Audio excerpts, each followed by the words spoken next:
द्वितीय रुद्र संहिता के द्वितीय सतीखंड में 37वां अध्याय।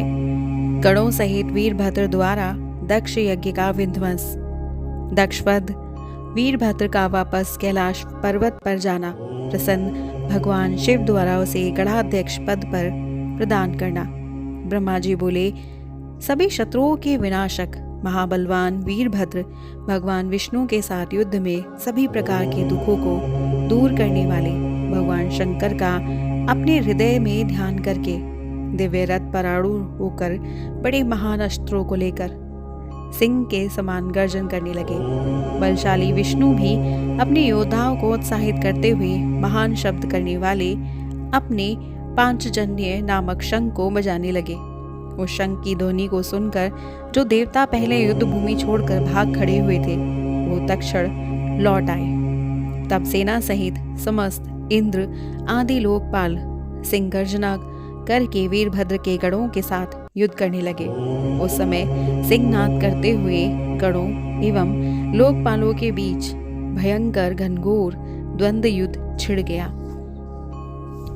इंद्र नंदी के साथ युद्ध करने लगे, अग्नि अश्मा के साथ और बलशाली कुबेर कुष्मांडापति के साथ युद्ध करने लगे।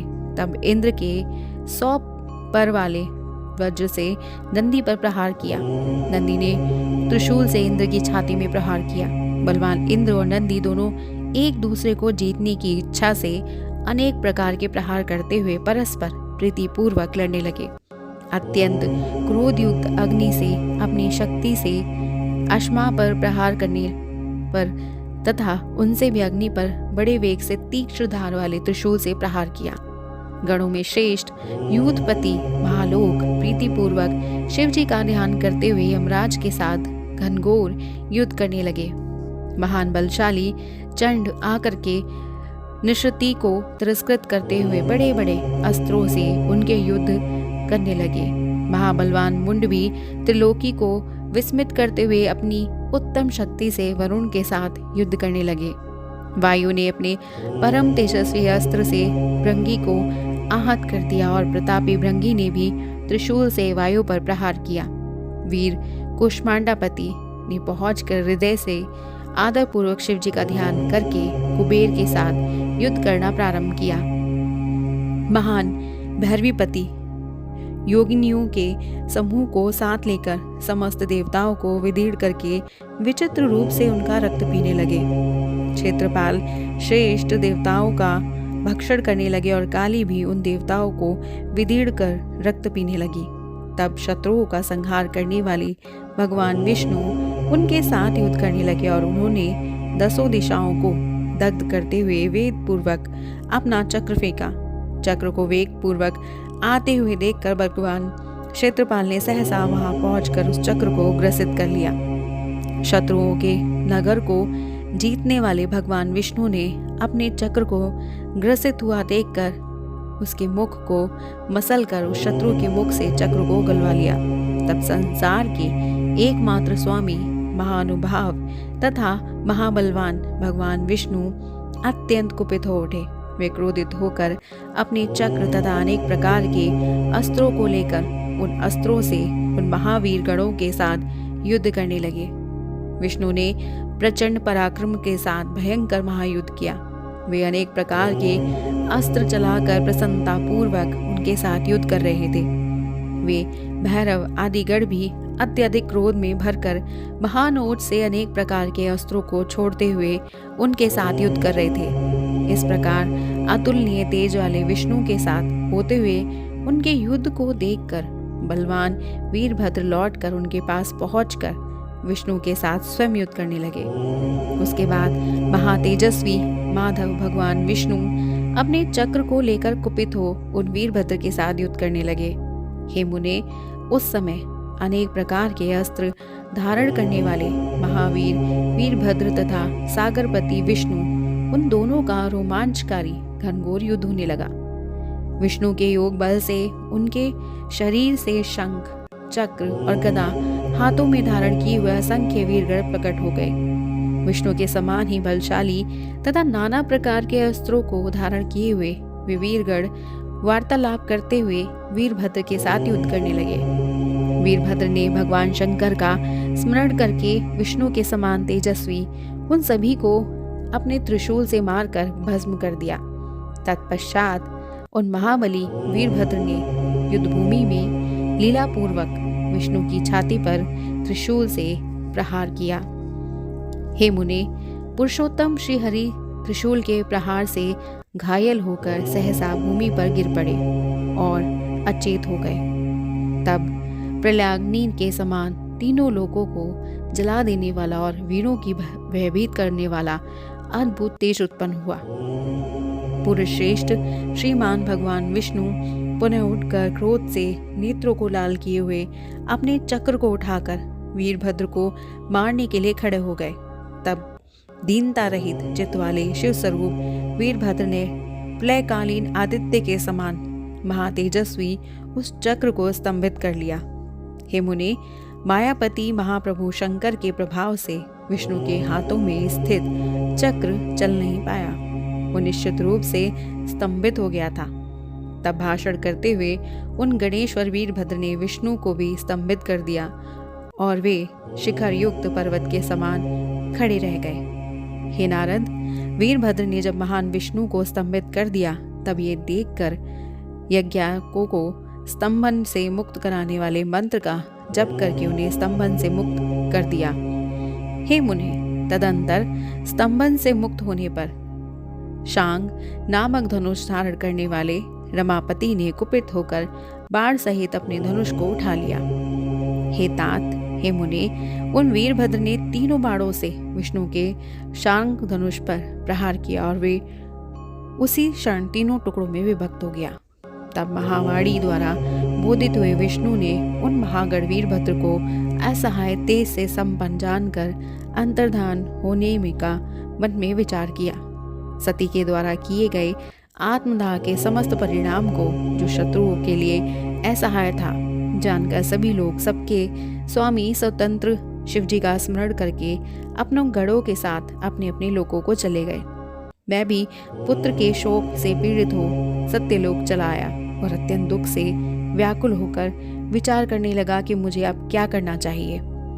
मेरे तथा श्री विष्णु के चले जाने पर जो भी यज्ञोपजीवित देवता थे, मुनियों सहित उन सबको शिवगणों ने जीत लिया। उस उपद्रव को और महायज्ञ को विध्वंस हुआ देखकर यज्ञदेव अत्यंत भयभीत होकर मृग का रूप धारण करके भागने लगे। मृग रूप में आकाश की ओर भागते हुए उन यज्ञ को वीरभद्र ने पकड़कर सिरविहीन कर दिया।